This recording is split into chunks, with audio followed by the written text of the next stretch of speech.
how you doing, everybody? This is Ric Savage with another installment of my Selfie-Stick history series.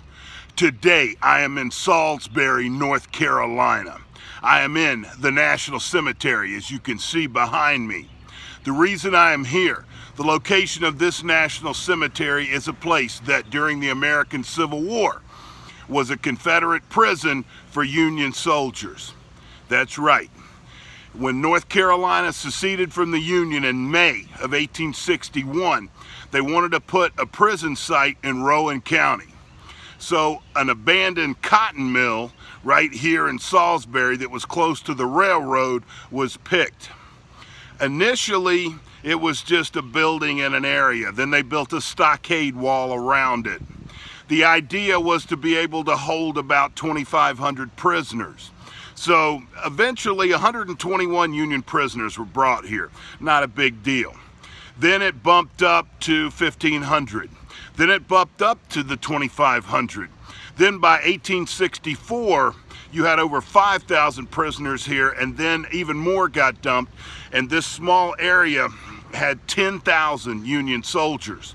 Now, up until 1864, the prisoners had been treated well. They'd had plenty of food, sanitation, water, everything had been taken care of.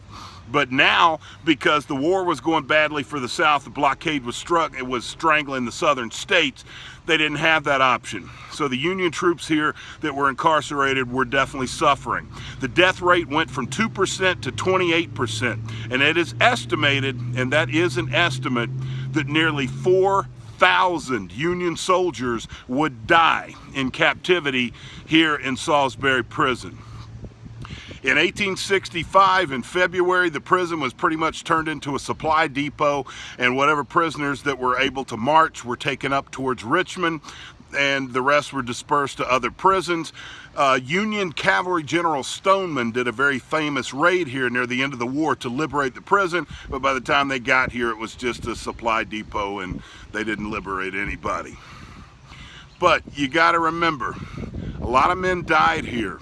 A lot of men stayed here under horrible circumstances, not necessarily the fault of their captors. It was the time they lived in. And you were here, folks. You're here because I'm here. And where I go, you go. Get it? Boom, baby!